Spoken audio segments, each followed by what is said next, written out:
ഇപ്പൊ അക്കാര്യത്തിൽ എന്താണ് പറയുന്നത്? യൂത്ത് കോൺഗ്രസിന്റെ ദേശീയ നേതൃത്വം ഒരു തീരുമാനമെടുത്തിരിക്കുകയാണ്.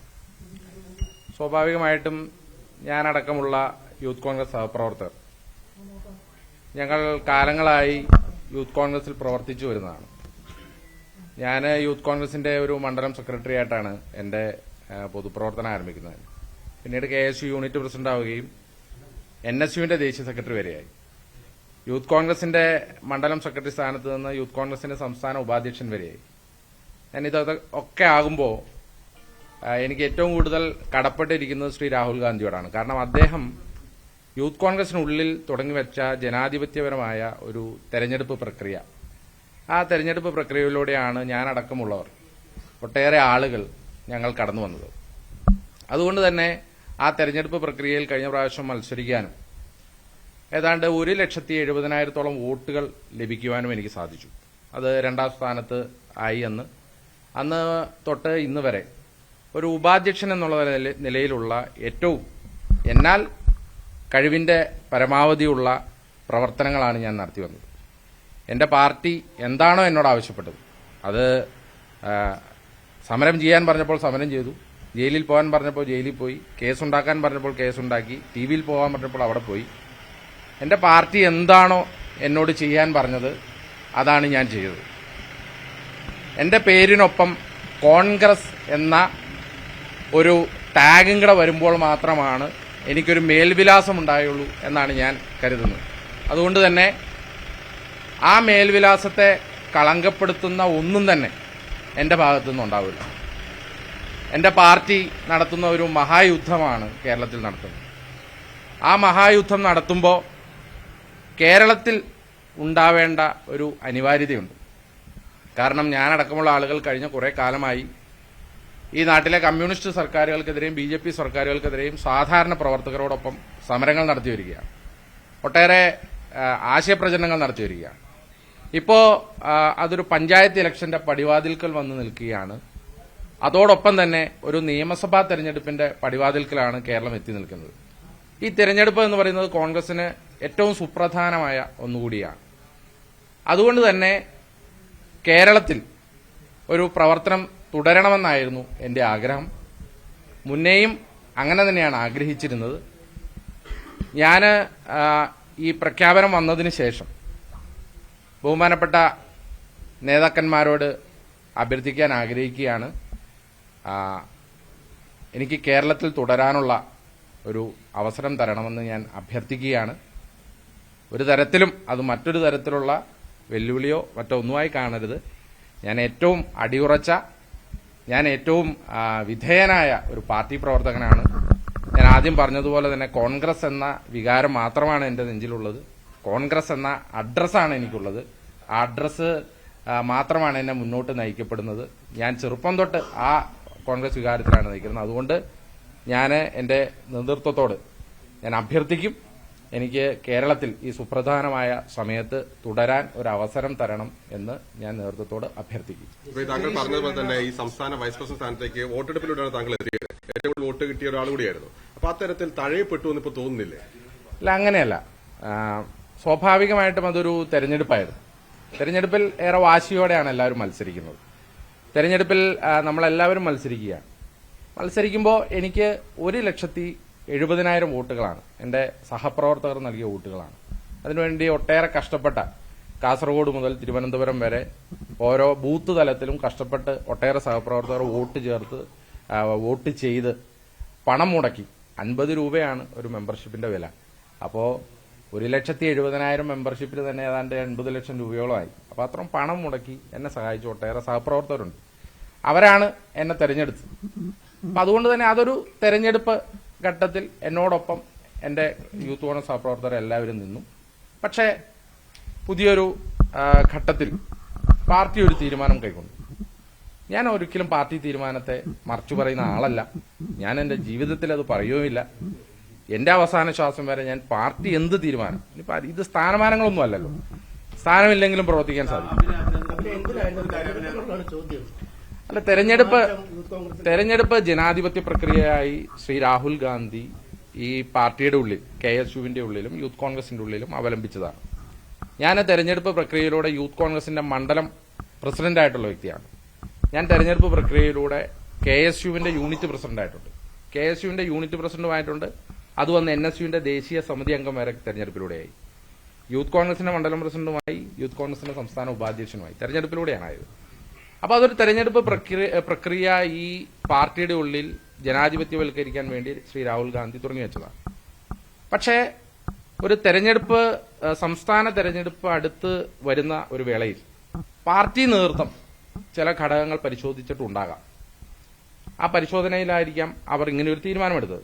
ഏതായാലും എന്റെ പാർട്ടി എടുത്ത തീരുമാനം ഒരിക്കലും തെറ്റായി പോയി എന്ന് ഞാൻ പറയില്ല. എന്റെ പാർട്ടി പല ഘടകങ്ങൾ വിലയിരുത്തിക്കൊണ്ടായിരിക്കും ആ തീരുമാനമെടുത്തിരിക്കുന്നത്. ആ തീരുമാനം തെറ്റായി എന്ന് ഞാൻ പറയില്ല.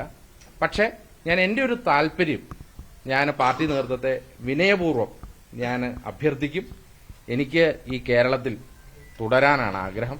കാരണം എനിക്ക് പിണറായി വിജയനെതിരെയുള്ള സർക്കാരിനെതിരെയുള്ള സമരങ്ങൾ, അതിനുള്ള ക്യാമ്പയിനുകൾ, അതിൽ പങ്കെടുക്കാനാണ്. ഇനി പഞ്ചായത്ത് ഇലക്ഷൻ വരികയാണ്, നിയമസഭാ ഇലക്ഷൻ വരികയാണ്. അതിൽ ഒരു പാർട്ടി പ്രവർത്തകനായി, പാർട്ടിയുടെ ഒരു പോരാളിയായി ഇവിടെ നിൽക്കാനാണ് ഞാൻ ആഗ്രഹിക്കുന്നത്. അത് ഞാൻ അഭ്യർത്ഥിക്കും പാർട്ടിയുടെ. അല്ല, അങ്ങനെയല്ല. ഞാൻ പറഞ്ഞല്ലോ, പാർട്ടി തീരുമാനം തെറ്റായി പോയെന്ന് ഞാൻ പറഞ്ഞിട്ടില്ലല്ലോ.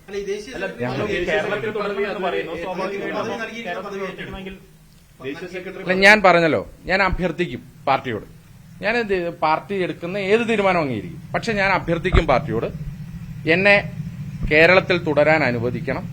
ഞാൻ കേരളത്തിൽ ഒരു പാർട്ടി പ്രവർത്തകനായി, ഏറ്റവും അടിയുറച്ച പാർട്ടി പ്രവർത്തകനായി, അവർ പ്രതീക്ഷിക്കുന്ന ഒരു പോരാളിയായി ഞാൻ എങ്ങനെയാണോ നിന്നത് അങ്ങനെ തന്നെ ഞാൻ കേരളത്തിൽ തുടരാൻ ഞാൻ തയ്യാറാണ്. ഞാൻ എന്റെ പ്രിയപ്പെട്ട നേതാക്കന്മാരോട്, എന്റെ ബഹുമാനപ്പെട്ട നേതാക്കന്മാരോട് ഞാൻ അഭ്യർത്ഥിക്കും.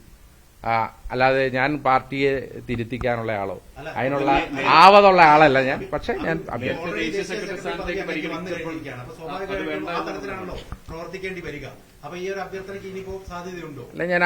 ഞാൻ ഇപ്പോ ഓൾറെഡി അത് അഭ്യർത്ഥിച്ചിട്ടുണ്ട്. ബഹുമാനപ്പെട്ട നേതാക്കന്മാരും ദേശീയ നേതൃത്വവും എന്ത് തീരുമാനമെടുത്താലും ഞാനത് അംഗീകരിക്കും. ഞാൻ പറഞ്ഞല്ലോ, ഞാനൊരു പാർട്ടി പ്രവർത്തകനാണ്. ആത്യന്തികമായി എനിക്ക് പാർട്ടിയാണുള്ളൂ. ഞാൻ പറഞ്ഞില്ലേ, എന്നെ വെട്ടിക്കണ്ടിച്ച് 2 കഷണമാക്കിയാലും എന്റെ ഉള്ളിൽ നിന്ന് ചോരയായിരിക്കില്ല അവന്, അതൊരു ത്രിവർണമായിരിക്കും. എനിക്ക് എന്റെ പാർട്ടിയാണ്. ഞാൻ പാർട്ടിയിൽ പ്രവർത്തിക്കുകയല്ല, ഞാൻ ജീവിക്കുമായിരുന്നു ഈ പാർട്ടിയിൽ. എനിക്ക് പാർട്ടിയിൽ ജീവിക്കാനേ സാധിക്കുള്ളൂ. അത് ഇന്നും അങ്ങനെയാണ്, ജീവിക്കുവാണ് ഞാൻ.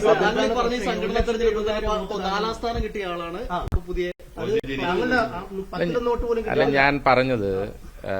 ഞാൻ പറഞ്ഞല്ലോ, അത് പാർട്ടി വിവിധ ഘടകങ്ങൾ പരിശോധിച്ച് പാർട്ടി എടുത്ത ഒരു തീരുമാനമാണ്. അത് പാർട്ടി നിങ്ങളോട് എന്തായാലും നേതൃത്വം വിശദീകരിക്കും. എന്താണ് രാഹുൽ ഗാന്ധി അവലംബിച്ച രീതി അട്ടിമറിക്കുന്നതിന് തുല്യമായില്ലേ? അല്ല, അങ്ങനെയല്ല. ശ്രീ രാഹുൽ ഗാന്ധി ഇത് തുടങ്ങി വെക്കുമ്പോഴും അദ്ദേഹം നടത്തുമ്പോഴും, ഇപ്പൊ ഞാൻ ഉപാധ്യക്ഷനായി കടന്നു വരുന്നത് ഒരു തെരഞ്ഞെടുപ്പ് പ്രക്രിയയിലൂടെയാണല്ലോ. ഇപ്പോൾ ഇങ്ങനെ ഒരു സാഹചര്യം വന്നത് ഇത് മുൻകൂട്ടി കൽപ്പിച്ച ഒരു സാഹചര്യവുമല്ലായിരുന്നു. പല ഘടകങ്ങൾ കൊണ്ടുവന്നതാണ്. അപ്പൊ ആ ഒരു ഘട്ടത്തിൽ എന്റെ നേതാക്കന്മാർ എടുത്ത ഒരു തീരുമാനമുണ്ട്. ആ തീരുമാനം അവിടെ നിൽക്കുകയാണ്. ആ തീരുമാനം വന്നപ്പോൾ തന്നെ ഞാൻ ബഹുമാനപ്പെട്ട നേതാക്കന്മാരോട് സംസാരിച്ചിരുന്നു. ഞാൻ അവരോട് അഭ്യർത്ഥിച്ചിരുന്നു. എന്റെ ദേശീയ നേതൃത്വം, യൂത്ത് കോൺഗ്രസിന്റെ ദേശീയ അധ്യക്ഷൻ, അദ്ദേഹം എന്റെ കൂടെ ജനറൽ സെക്രട്ടറി ആയിരുന്നു NSUയിൽ. ഞാൻ അദ്ദേഹത്തിന്റെ സഹപ്രവർത്തകനായിരുന്നു. NSUയിൽ ഞാൻ ദേശീയ കമ്മിറ്റിയിലുണ്ടായിരുന്നപ്പോൾ എന്റെ കൂടെ ഉണ്ടായിരുന്ന വ്യക്തിയായിരുന്നു. So I had requested him, not at all I am challenging any decisions. I had requested him to kindly allow me to stay back in Kerala because we are heading to a important panchayat election and assembly election. So I am requesting.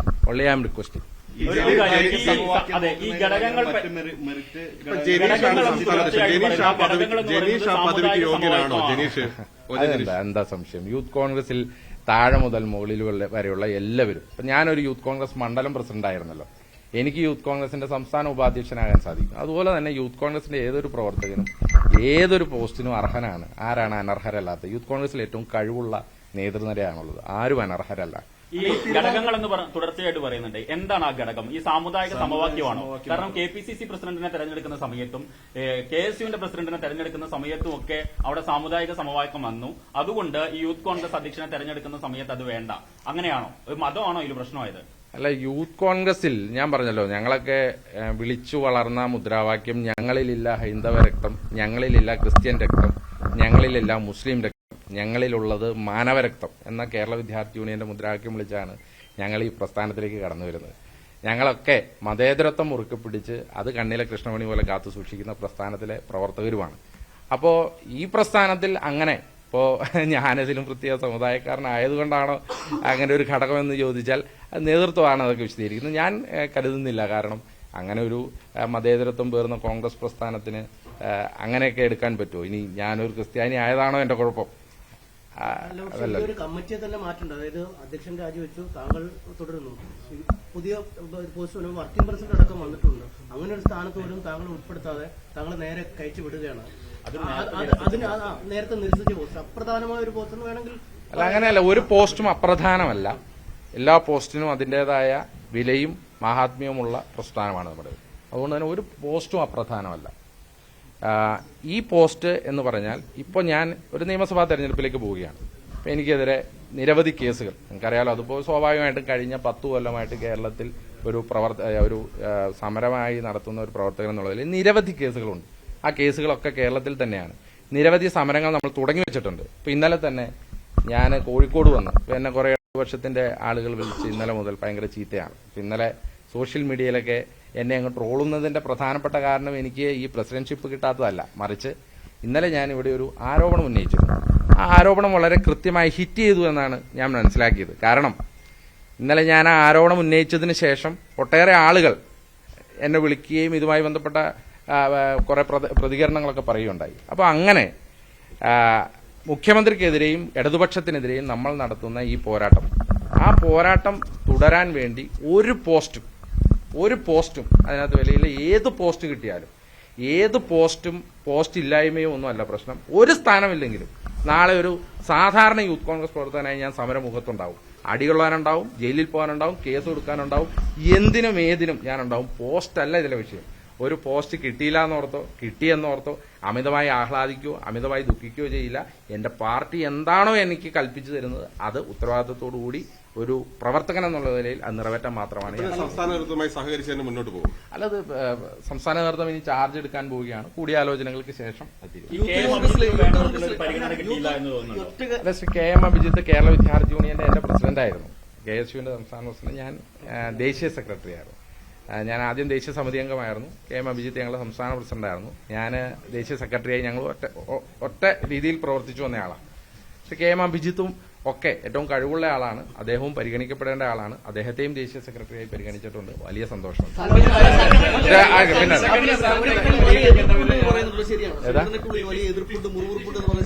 അല്ല, സംഘടനയ്ക്കുള്ളിൽ ഭാരവാഹികൾ അവരവരുടെ നിലപാടുകൾ അറിയിച്ചിട്ടുണ്ട്. പല ഘട്ടങ്ങളിലായി നേതൃത്വത്തെ അറിയിച്ചിട്ടുണ്ട്. സ്വാഭാവികമാണ്. കോൺഗ്രസ് പ്രസ്ഥാനത്തിൽ അഭിപ്രായങ്ങൾ അറിയിക്കാൻ എല്ലാവിധ അവകാശങ്ങളുമുള്ള പാർട്ടിയാണ്. മറ്റു പാർട്ടികളെ പോലെയല്ലല്ലോ. അഭിപ്രായങ്ങൾ അറിയിക്കാൻ എല്ലാവിധ അവകാശങ്ങളുമുണ്ട്.